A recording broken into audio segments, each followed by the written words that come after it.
Hey guys, how's it going? Kriparian here. Today I want to talk about and review some of the cards in the upcoming Witchwood expansion.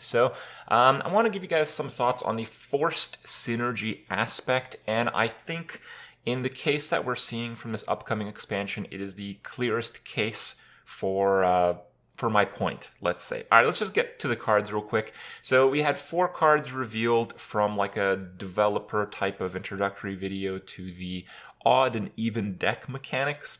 And all the cards I'm going to show you guys today have to do with this mechanic. So here we have Glitter Moth. It's a priest card. Importantly, it's an epic card. Okay, this is an epic card. If your deck has odd cost cards, double the health of your other minions. So the effect is just incredibly powerful, right? It is. But if you don't meet the requirement of having odd cost cards in your deck, well, this card is not so good because it's a 5-mana 4/4. So you never play it.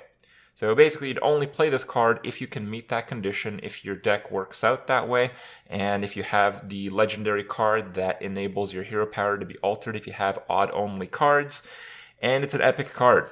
So you're only playing it very specifically in exactly that deck. All right, pretty good card if you are playing that deck type, but useless if you're not, and it's epic. All right, okay, cool. Next card. Druid card, Gloomstag. 5-mana 2/6 taunt beast. So overall, it's garbage if you don't meet the requirement of odd-only cards. So if you're playing odd druid, this is a 5-mana 4/8 taunt, which is ridiculous. But we have to keep in mind, Q-Block is going to be sticking around, which means it's still going to be a silence-filled meta. And this is not just a taunt that's being silenced, it's a stat-buffed taunt that's being silenced. So even though the card is on a ridiculous power level, it might actually struggle to push the meta out because so many people are going to be running hard removal, silence, and silence. So we'll see. I'm a little optimistic about that because druids have a lot of taunt and the counter to silence is just playing, well, a lot of taunts. So that might work out pretty well anyway. But again, the point is the same, just as the last card. It's ridiculous if you meet the requirement, which means you need to have another specific legendary card, which means, yeah, you need to have this as well to support it. And it's an epic card, and it's a class card, and it's a very, very specific card that can be played. Mage one, I think this one is pretty good. I think, unlike the last two, this is a fairly well-put card. The Black Cat is a 3-mana 3/3 beast with spell damage, so we've had this in the form of Suit Spewer. It's a common card, which makes sense because, well, you might not be playing Odd Mage, right? But if you are playing Odd Mage, you get to draw a card. That's actually pretty good. This I think is a good card because it's good if you. Well, it's not good. It's fair. It's a fair card. It's a playable card, especially in Arena. Even though none of these cards are going to show up in Arena, it's a playable card. Decent power level if you don't meet the requirement, and if you do meet the requirement, it's pretty good. It's a very specific deck, but it's a common rarity, so it's not too bad. So I like Black Cat, even though I think Gloomstag is a lot more powerful. Black Cat is still quite powerful, and I really appreciate the fact that it's a low rarity card. And then we have Merc Spark Eel, which is a 2-mana 2/3 Shaman Beast. If you don't meet the requirement, it's a River Crocolisk. Have you seen River Crocolisk lately? You haven't. How about that? But if you do have even-only cards, this does 2 damage to whatever you want. So it's like a mini Fire Elemental. Well-statted, high health 2-drops are generally better for Shaman because you're trying to push board control. I don't think it matters that it's a beast, but they're all beasts, so whatever. That's kind of the theme, I suppose. Anyway, pretty good card, but again, it's not common, but it's not epic, so okay, this is not too bad.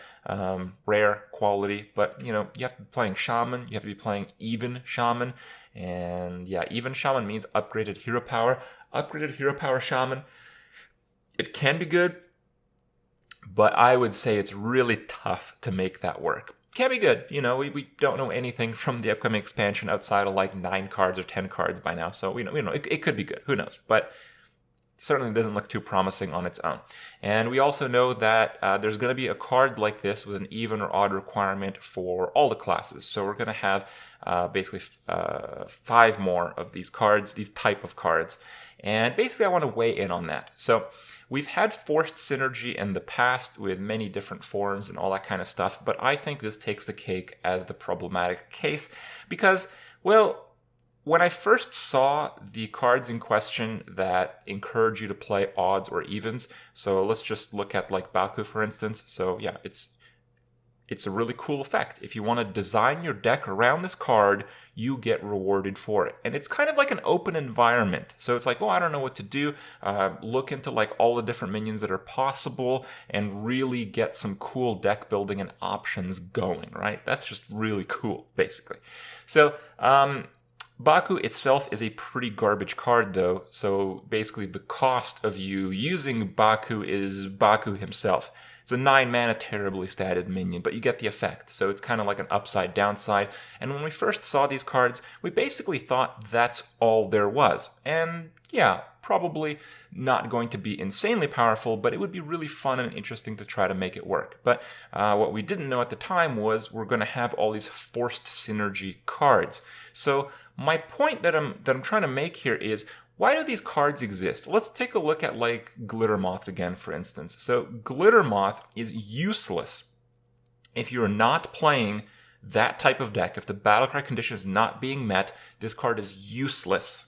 It's priest only. You need to have the other legendary card as an enabler, and it's an epic quality card. So, you know, that like very rare time where you open a pack and get an epic, you might get this. Right? And let's just say that Glittermoth is like the meta-defining card. Let's say that's like the best card ever, and you're like, oh my god, I got Glittermoth. That's one deck it works in. Just one. It's an epic card that works in a very small slice of one particular class. Right? So the usefulness of that epic, even though it might be the best card ever, is very narrow. So, why not just make the cards that enable this type of deck, like why not just make Baku not terrible? So instead of having to forcefully support the synergy that Baku tries to push, why not just make Baku like, I don't know, like a 3-mana 3/4 or something? Just like a playable card, right? So you can make the cost of Baku less, so you don't have to have these like terribly rarity enabled cards to support and actually push people to make these decks. You really don't need those cards. You just have to make the cards like Baku or whatever Greymane the other guy is not suck so much, right? That's it. That's the whole thing. And you can keep the environment open. You can, you know, have full creative freedom with the cards that you want to make. People won't be upset that you know, get like epic cards that are almost completely useless, even though they might be powerful. And you could even play those said cards in Arena because they wouldn't have such a narrow, restricted, forced synergy mechanic behind them. So that's kind of my point. Like, yeah, these expansions are going to have like 130 cards. At the end of the day, it's not a big deal that like, I guess 9 of them are going to have this forceful synergy and otherwise be almost completely useless, except for the Black Cat and maybe 1 or 2 more in the next 5 that we will see.